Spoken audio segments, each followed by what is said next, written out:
All right, internet lovers or Android Netrunner lovers. You can love Both. the I mean, internet why too, I not? guess. Yeah.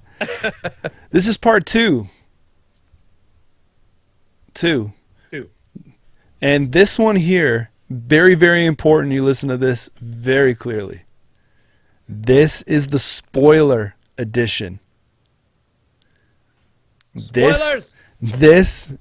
What do you kids call them now, Hollis? Scoops. This This is scoops. This We have is- scoops about Monster Slayer. Scoops. Scoops. Monster Slayer scoops. We got it right here, guys. I got I got like 2 or 3 bookmarks in here, man. Like it's not even a game for me. I don't know. Like So you can Sure read your favorite parts over and over. yes, scoops. All right, let's get down to it. You guys have had enough time to either turn this off or said, "Oh, I've made a mistake. I'm on the wrong one. I want to listen to the Yes. no spoiler edition one." Right. Wow. Woo! Man, let me tell you that the battle with Reina Roja. Wait, who? No. Oh, sorry. Red Roja, are you sure you don't mean Mariposa? Oh! Mariposa? Let's go. Yes. So, Yes, that's her so, real name. so number one, we have Reina's real name revealed. Yes. We do.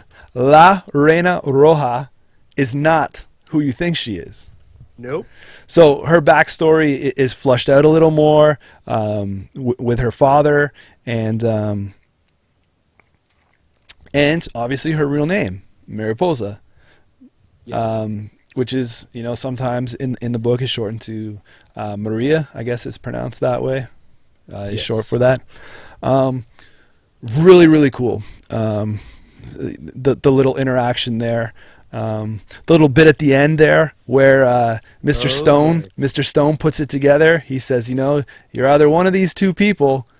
One of them I'm more sure of because all their files are erased. And that was Yep. Mariposa. Yep. Mariposa. So we got her versus the big bad Wayland consultant or consortium, the Grindel.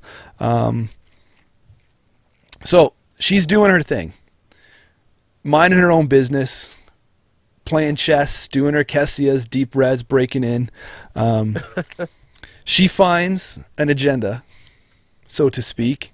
That agenda just so happens to be, drum roll, and what is it? You reveal it. Oh, it happens to be a research paper from a researcher at Grindel Refinery. GRNDL. GRNDL. Project what? Project Vulcan. Oh, what it's yes, called. So we all know. Project Vulcan. So that lovely Wayland agenda is found, that we all know is found by Reina. Yes. So she finds out that in this agenda is this research paper about how much damage Grindel can do, and so on and so on, and then she goes out to find out and see if it's true and try and save these people because they're saying like tens of thousands of people are going to lose their lives here. In the back of the book are inserts from the big Worlds of Androids book. So they put these in the back. They put it in the back of Monitor too. So these are the pages that relate to the book. I recommend reading these after. Yes. Although we're just obviously spoiling it for you now. But one of these pages talks about the great tsunami of New Angeles, and that's what this book kind of deals with. That is the big. That is what Project Vulcan and stuff is about. They go and buy up all this real estate down there, and this tsunami happens, and there's just ways that Wayland can make money off destruction and death and things like that. Yep. So she finds this stuff, and then she meets up. Now this is where it gets really cool, because this is where the book flushes out character development. Tally Peralt is the reporter there. Really cool situation on Tally is then that is not touched on, because she's not a runner ID. You wouldn't have known this just from her card, but she's also been modded. She's a Gmod. So she's a reporter, and she's got a memory implant, so she can store all that stuff and she can call it up at will. Yep. That was really cool. It was. It's also important to mention Tally Peralt was mentioned in another Netrunner book, one of the earlier ones. And her flavor text is actually flavor text in the book, which is the stick to the plan, stick to the plan. She had to be deceptive, and of course, she's a civilian. She's not a soldier. She's not a professional hacker.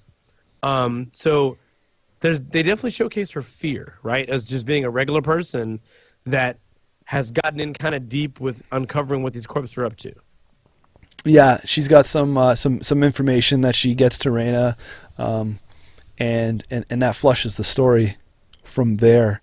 Some other cool things that are touched on. A little bit of, again, the human first protesters in this one that are causing a scene down in the square again. That's kind of funny to see these guys kicking around still. Yep.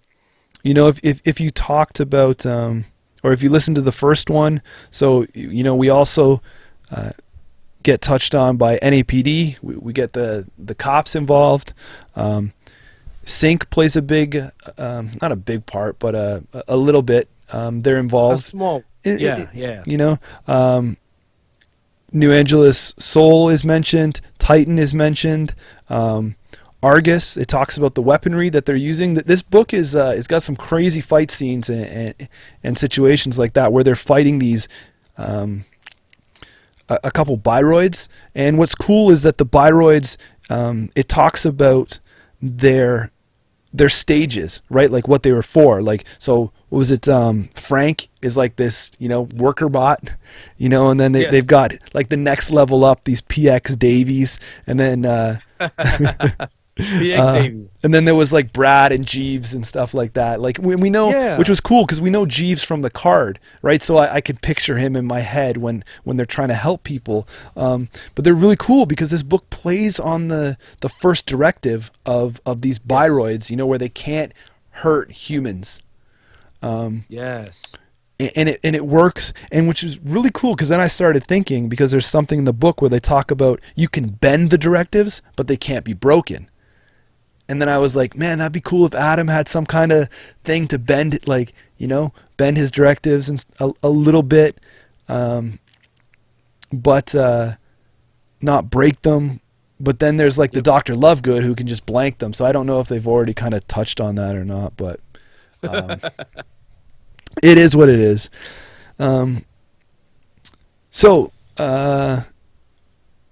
Hollis, there's some big news, and I'll let you roll with what happens next. So there's those kind of things that are going on. Yeah. So to me, one of the biggest things that happens in the story, as far as a spoiler, is that like we get an insight into the kind of person that Rin Roja is, and what we learn is that on top of her name being Mary Poza, or Mary for short, what we also learn is that she is very much a deep, cold soldier. She's been G-modded so that she has implants that help prevent her from feeling pain, prevent her from going numb when bad things are happening to her, to make her a better soldier. And as far as she's concerned, she was in a war. I think they give the title of the war from Ecuador, which of course is where New Angeles would be located. The Martian wars and stuff like that they're saying to you, right? Yeah, like she was definitely a part of that war, and the way they make it sound is that part of her unit was one of the units that primarily handled sort of this surveillance and counter hacking sort of unit. Yeah, which means that she is extremely efficient at hacking. Like, she doesn't like to, like, she's not the kind of person to brag about her abilities or anything like that, but she's extremely skilled. See, she's very much like, wait, how long does it normally take to hack this? Like, 20 minutes. I did it in 3 seconds. Like Yeah. they even go the route of telling you, hey, this would almost take an average runner 20 minutes. She did it in 3 seconds. Yeah. There's like some people like of all these drones, it's hard to memorize the patterns and stuff like that. But a basic one, Yeah. Yeah. And it's like, well, she did it in 3 seconds. So I don't know what to tell you, but yeah, she was actually trained in the military to be a hacker, and she's actually a drone pilot. So she hacks the enemy drones and takes them down, or utilizes them. So all her skills are well taught and educated to her. Yes. Not only that, but we also sort of get this sort of insight into like something. The way they sort of like create the writer has sort of dictated her character. She's, like I said, she's very cold. She's very direct and very efficient, and you realize that there's really not a lot of really serious emotional connections she has. There's only two.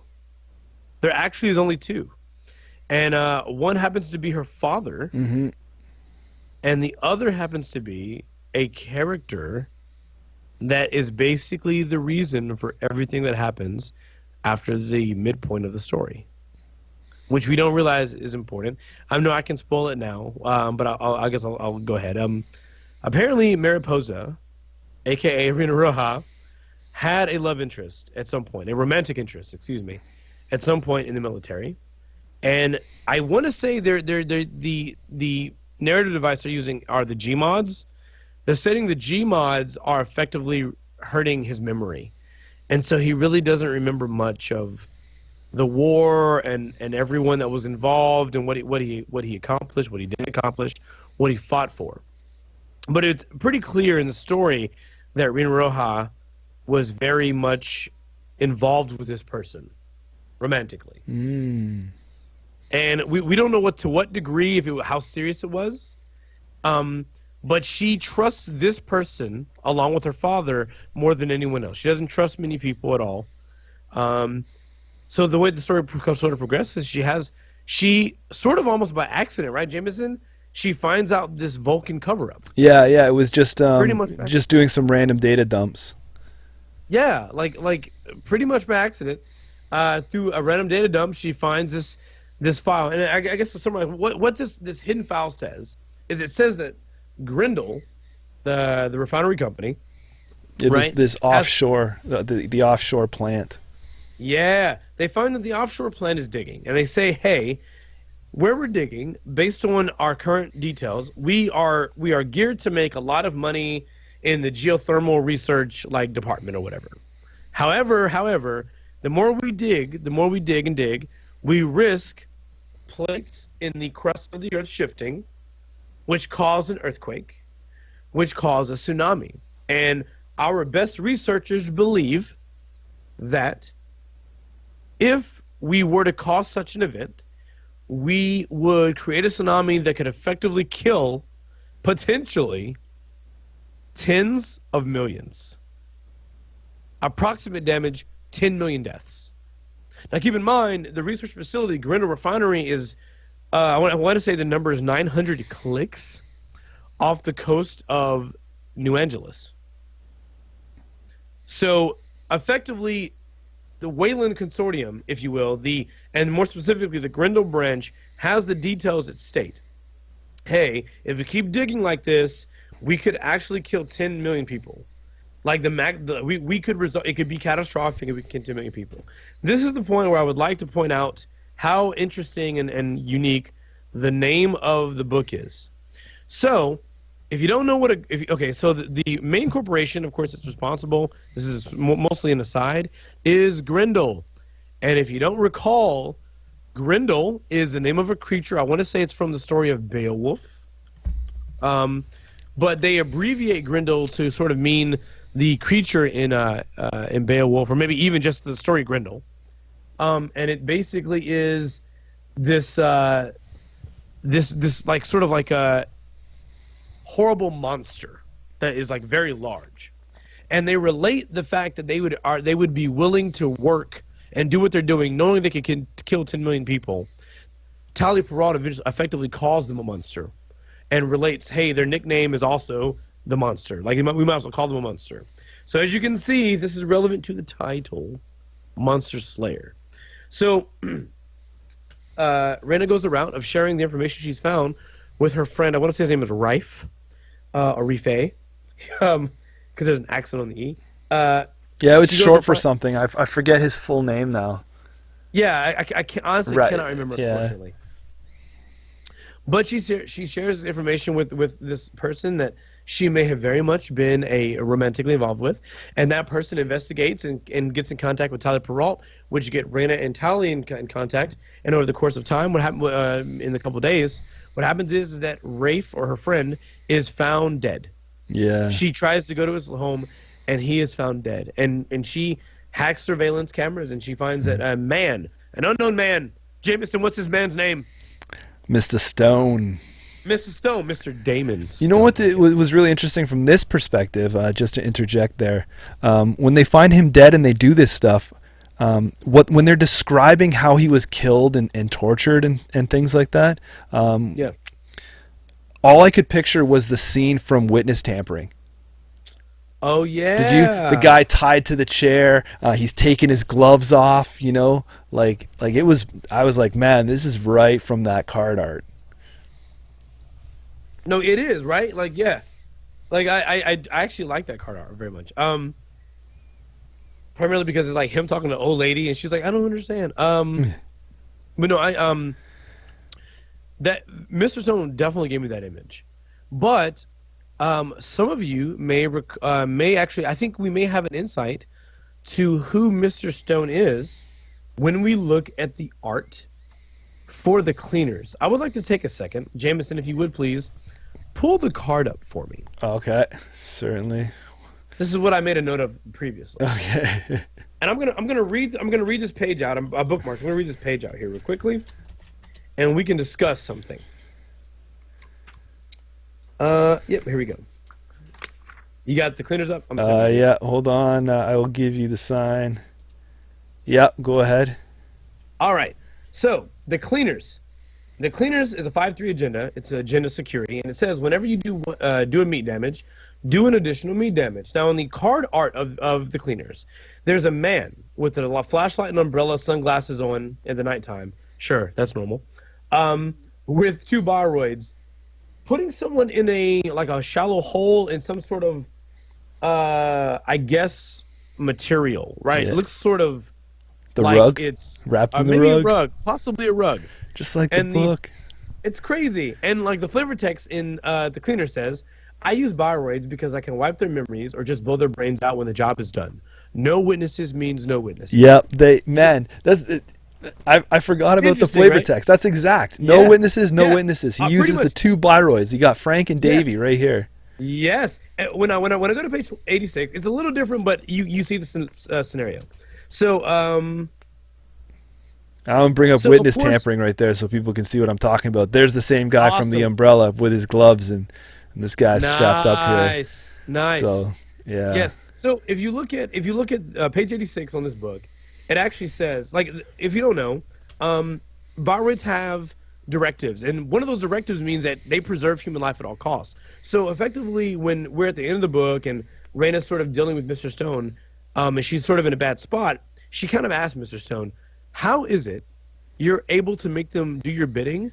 Because per the directives, they shouldn't be able to listen to you once you've taken human life. They should be able to say, wait a minute, bad guy, we need to preserve human life. And this is what it says. I'm going to just read it out. Rita says, or just reading from this book. You have to switch the Bioroid off while you work, she said. But eventually they must figure out what you do, and the first directive must kick in. Yes, he said. Then I wipe their memory or just kill them. Like you did Z and Renard? No witnesses means no witnesses. Yeah. And so, as you can see, they sort of take this character, and they take the flavor text on the card, the Cleaners, and they use this idea as sort of to be Mr. Stone. So if you want, we can look at the Cleaners, and we can see that this is very Damon. This is actually very much a representation of the kind of person Mr. Stone is. Even down to the rug. Jameson said rug. What I failed to mention is that the friend that Rena has, that has died in this book, her friend, when the Viroids take her friend, they wrap him up in this rug, and they're taking him to some unknown location. And as you can see in the card art for the cleaners, he's wrapped in some sort of cloth material, probably a rug, and they're burying him. Yeah. And I really like this. I love it when I see a connection like this between the cards and the flavor text and the story. To me, that says a lot about the detail for the writer and the world and the resources they had to work with. Like I love that connection. Yeah, I think that this book really shows a big understanding of what Dan has of the Android universe. We touched on Reyna as a Gmod, and I love the fact that he goes into telling all her stuff. Like she's got the memory diamond in place. She's got the various implants that numb her nerves and help her, just do a little bit of healing faster. She's got these special eyes, like the net ready eyes almost, that when there's these explosions, her eyes automatically close, and then shield and then open again, so she's not blinded by the lights and things like that. Very, very crazy, well done when it talks about the skin suits, the interactions with Deep Red. Just the understand, like you said, the understanding of the source material here is by far some of the craziest we've seen yet. For sure. I think there's also a few details I kind of I don't think we've seen yet, but I want to see represented in card form. For example, there's a point in the story where Reyna effectively loses Deep Red as her console, and she has to pull up her backup console. Yeah. What console is that? Like, what console is she talking about? What is that? I don't know. I was ready to see, and I'm really surprised that happened when she lost her console and she was able to get a new one. I don't know if we'll ever see that in the game with the one console per runner kind of thing. It's really hard to get rid of your console once you have one down. There's no install over top.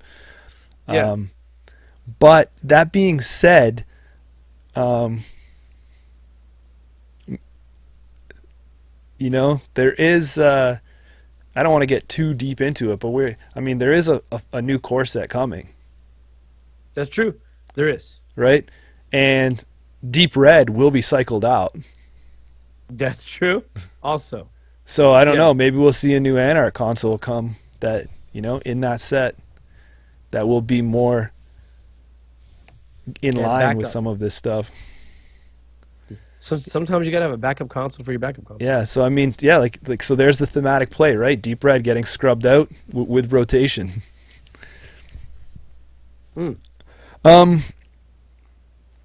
Hollis, what's some other stuff here? Some deep down, dirty stuff. Some deep down dirty? Yeah. Want some deep down dirty? All right. So what I like is that they very much, I will say this. I feel like they very much humanized Tali Peralt, which is what I wanted. I think that often in the Netrunner universe and the Android universe, we find that like the runners are very, very dangerous and they're content doing these very dangerous things. And I think that they made Tali Peralt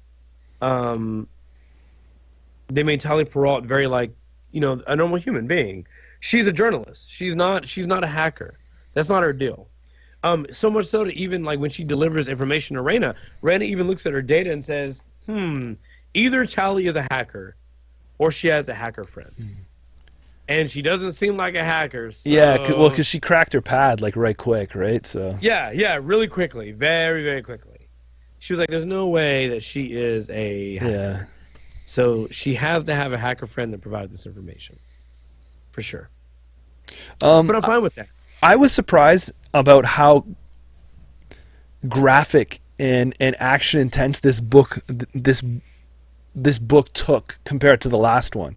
I was like, oh man, there's some real PG-13 stuff in here. There's that point where there's this guy that he's got information, but Stone gets to him first, and like Reyna, he's got a memory diamond in his septum. Yep. But to get the information, obviously he's dead now. But Reyna goes in with her bare hands and starts ripping this guy apart to get to his memory drive. She's I'm gotta like, have, what? She's got to have the data. Bruh, What? She has to have the data. Like, I think that's the one thing I dig about Reyna is that she was all in. She was all in from the start. She says, hey, I need this information. I got to get it. I'm going to go get it right now. I've got to expose these guys for the human beings that they are. I don't care. Yeah. I don't care. I gotta go. Just to clean up some stuff that I said previous, there was a question in the chat. It says, new core set.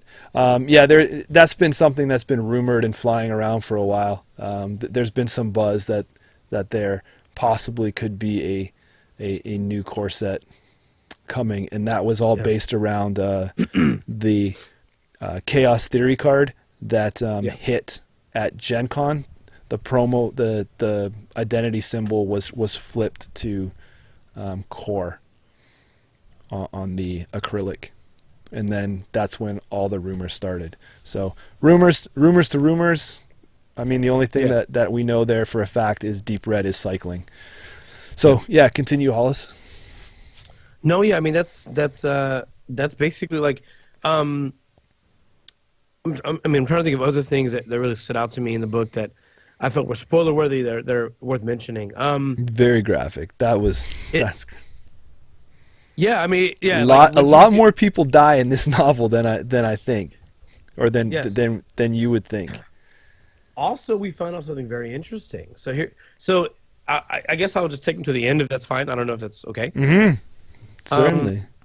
So also, I want to say again, we mentioned that the name of the book, or what Reyna uncovers, is the Vulcan cover-up, if you will. And if you look at the Vulcan cover-up, this should kind of give you an interesting perspective of what occurs when she tries to see what's happening. Vulcan cover-up is an Agenda 3-1 Wayland. It says, when you score Vulcan cover-up, do 2 meat damage. When the runner steals Vulcan cover-up, take 1 bad pub. This is the most thematic. This and Grendel's ID make it the most thematic of all thematic things because of what Grendel stands for and what this agenda stands for. Yeah, the old Vulcan cover-up. Project Vulcan here. Yep.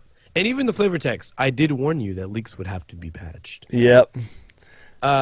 Very, very cool. Also, correct me if I'm wrong, does that character in Vulcan cover-up not look a little bit like the character in the Cleaners? I'm telling you, man. It's a little similar. Just saying. Deep down, right? It may or may not be coincidence. Just saying.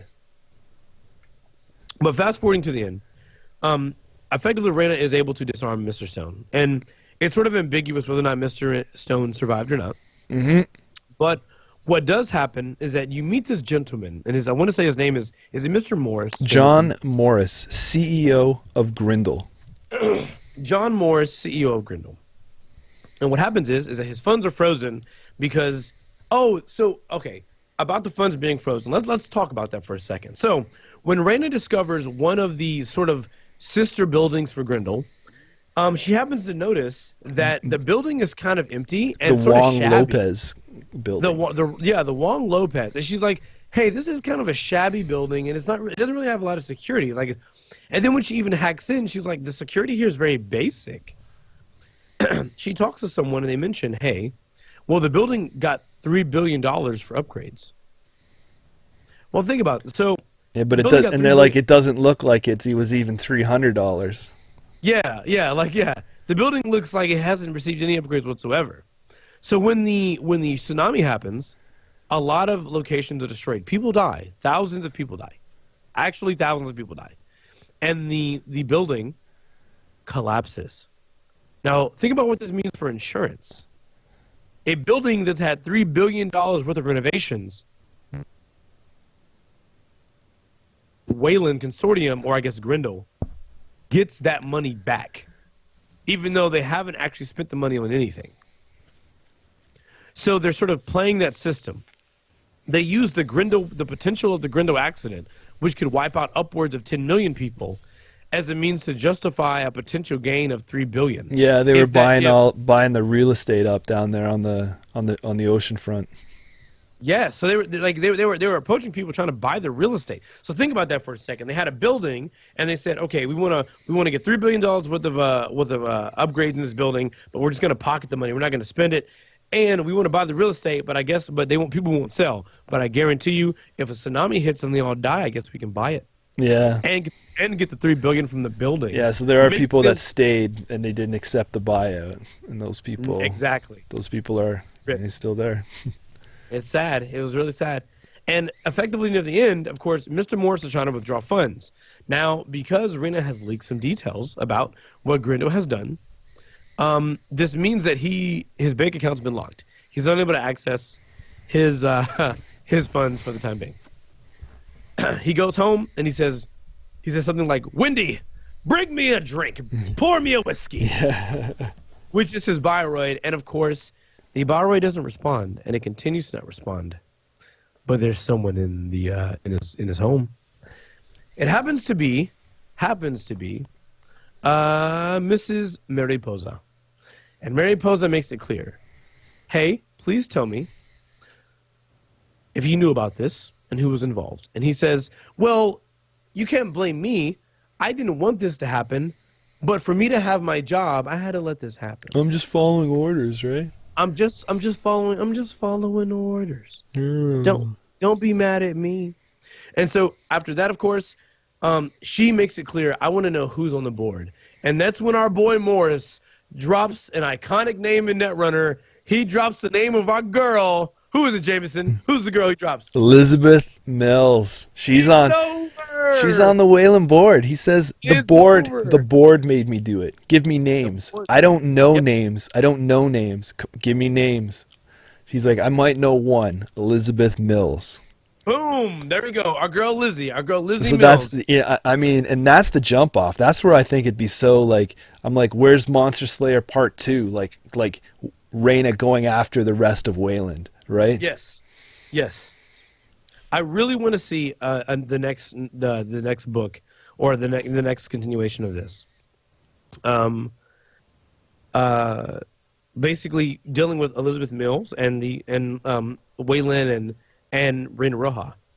It's very interesting to me because we all know there's a Wayland card even called the Board, right? Yeah. And I mean, I don't know if you've ever looked at that card closely, but I personally have. I never noticed Elizabeth Mills on the card. Have you? No. I'm actually trying to put them now. Yeah. See. Yeah. But I've never seen Elizabeth Mills. You're the art guy here. You're locking. Yeah, I've never seen emails on it. Yeah, even when I look at the art, I don't see where it's pretty clear that Elizabeth Mills is on the card. I kind of regret. That no one's actually on it. Just the shadowy figures of the board.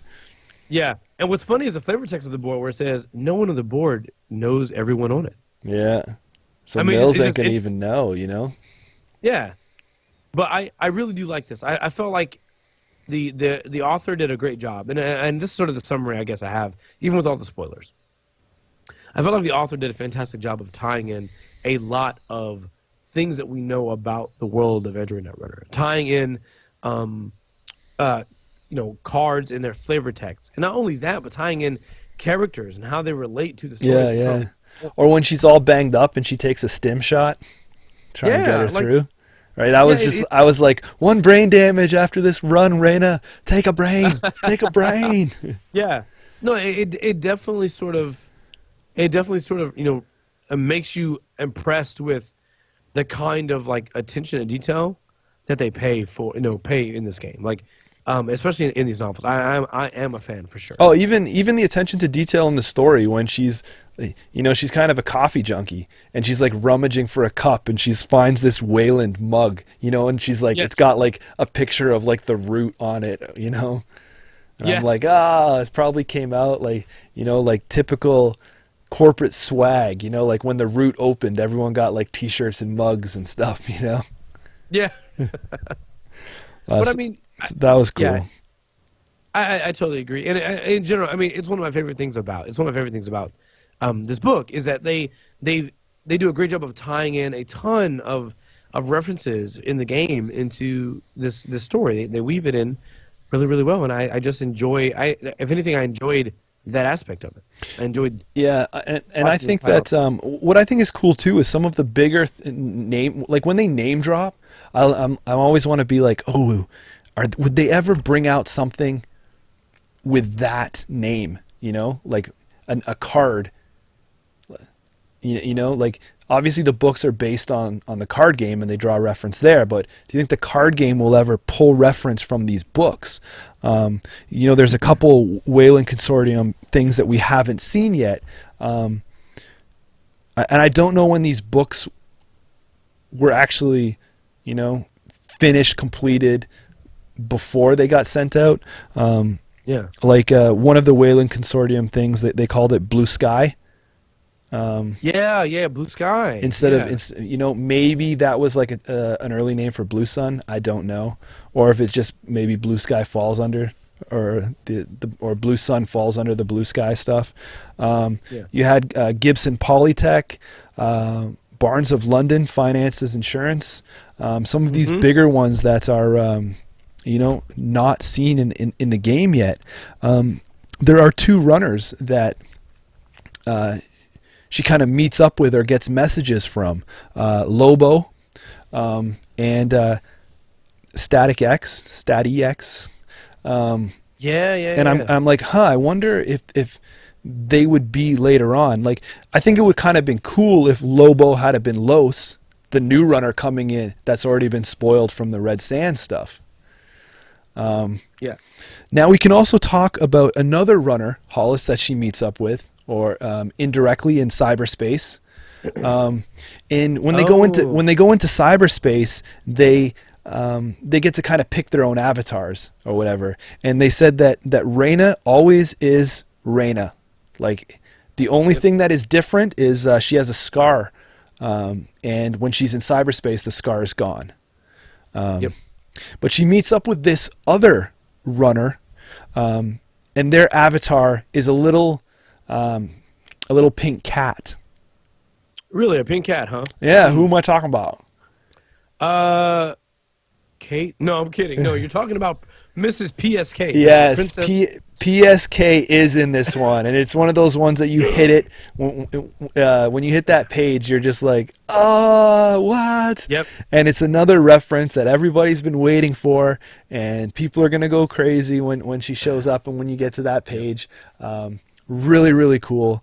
And she does kind of, you know, offer some back and forth stuff with Reyna, and a little bit of her character is flushed out a bit too. And speculations being said, we can get down to the nitty gritty here. I don't think Princess Space Kitten is a girl. I don't think so either. I don't think so. I think it's a male. I think it's a male, and I think it's either I'm pretty sure it would be a male, and the only thing I'm unsure of is I don't know if it's Princess Space Kitten and some of the talk that went on here, if it's more of a glam rocker kind of guy, you know, like or somebody that's a little more flamboyant of a character, right? So I don't know, but I'm pretty sure that Princess Space Kitten is male. I think so too. I just feel like it's just a funny and interesting like change to the avatar. Like it's to me what's interesting is that they even go the route with Princess Space Kitten where Princess Space Kitten says helps Reyna out, and Reyna says, "Well, what can I do to pay you back for this information?" Yeah. And Princess Space Kitten's like, "Wear the dress I made you." Yeah. It's so interesting, right? Like it's so weird. Yeah. I think I like that. It sort of breathes life into that character. Yeah, right. So those, and I know that you know, hopefully we'll see Princess Space Kitten, more of her down the road. There's been some hints on various card texts and, you know, rumor mill now. Yep. You know, and then there's some other terminology that I think would be cool. Reyna uses something in this book called a shredder program. and it Oh, kind of yeah, goes yeah, in yeah. and tears things up. So maybe I don't know if we'll ever see a shredder program in the card game where it just kind of, once it gets to the end, it just kind of, I guess, shreds anything in servers. Or she does these things like shadow runs. So I don't know if it kind of be cool that if you run a server and pass all the ice on it, then you can jump to a different server. Like you've kind of head faked them out, make somebody think they're running here, but they're not.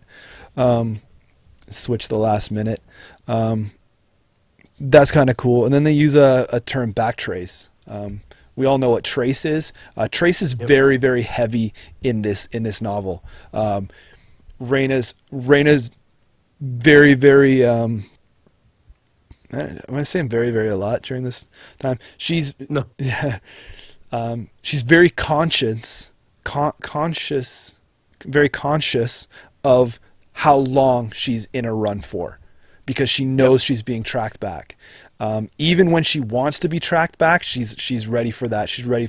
The trace hits, things like that, and she knows that surveillance cameras and drones are going to be on her. So she's very, very cautious about how long it takes, and about trace. So that's kind of cool that theme and that mechanic also is portrayed in the book as well. It's not forgot about, So you have a lot more aspects of this game in here than you think, right? Trace, the bad publicity at the end when it comes out, when they lock this guy's assets and stuff, right? And obviously all the theme from the runners perspective. Yeah, for sure. Yeah, Different things like the carapace armor, the Gmod stuff. Dan has really deep dived this universe very, very well. For sure, and I think that it has paid off. I feel like without the connections that we saw so much from existing cards and characters in Netrunner, there's a very good chance I would have enjoyed the story less. What effectively made this entire novel worth the price of of the purchase was getting an insight to the character itself. Mm-hmm. You don't know what kind of person Rena is. Like, we see the flavor text, but we don't know what kind of person she is. Her flavor text on her ID seems kind of cold, but how far does that go? And we get to see it. We get to see how cold and calculating and precise she is. I really dig it. Mm-hmm. Yeah, and I think that's about all we can say about that. Again, 2 thumbs up. Really recommend it. For sure. Really enjoyable because it does pull from our game so heavily. Yeah, for sure. Hellas, anything else you want to touch in wrapping up there? I would say that out of everything that we talked about as far as like spoilers go, I can't get enough of these. I mean, just in general, I just cannot get enough of tying these stories into existing characters in Netrunner. Like, I feel like somehow, some kind of way, whenever I start one of these, I'm always like, all right, I got to read another one. And then I get about a third of the way through, and I'm like, oh, yeah, things are getting good. And then I'm like about 3/4 the way through, I'm like, oh, yeah, things like, I mean, and that is what is happening. Like, I'm so happy that they decided to go this route with the novella, because it means that if you're not a big reader, if you're the kind of person, you're not really into reading a ton, these are fantastic. They're short. They get, like, I'm going to be honest with you. I started reading this book today at around 10 a.m. this morning. I figured as much. When you posted that picture, I'm like, this guy's on page 17. He's not going to be done. Yeah. I started at 10 a.m. this morning, and I basically finished around, like, I want to say 4 or 5 p.m. Or maybe, 4 or 5 p.m. And that was with me having things to do during the day. So, like, the truth is that if you have, like, a day or two, you can pick up the novel, you can read it, enjoy it, ingest it, have something that connects you, like, helps you get a better understanding of the world around you that you're playing in. And then, if you want to, hand the book to your friend, your buddy, ask them to buy it on Kindle, whatever you want to do, like, to have them check it out, understand the world you're in and the kind of, like, how deep it goes, how evil are corporations, how good are the runners, what are runners willing to do to make the right call or to do the right thing. Because I can guarantee you what a Shaper runner would do is not what Rin Roja would do. Mm-hmm. So, for sure. So, I do want to see more of these too. The only way that's going to happen is that if we support them. They're pretty inexpensive. I mean, they're less than a data pack. Also, the next one has been teased, right? Exodus is with Express, Ken 10, and Miranda Rhapsody with a little bit of Caprice Nice. So should be a really cool composition there. Probably, I guess, something about the Tenema clone lines and things like that. Nothing has been said after that one, so we have no information yet. That being said, Hollis, we have 2 books now, right? Would you rather see a continuing story to either Monitor or Monster Slayer? You don't have to say which one. Would you rather see a continuing story, or would you rather see something new? I think after reading this book, I'd rather see a continuing story. After reading this book. I mean, and plus, I mean, we even talked about at the end of Monitor, we wanted, like, Leah did a great job of writing Max, and we would see, like, get more Max from her.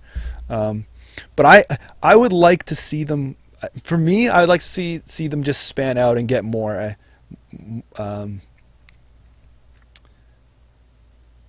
Another perspective. Let's get someone else's story in print. Yeah. Whether that eventually all ties in, maybe it's like a big Pulp Fiction style thing where all these stories eventually cross. So maybe there's a story where we see what Max was doing in the background, or we see the story from Elizabeth Mills' perspective and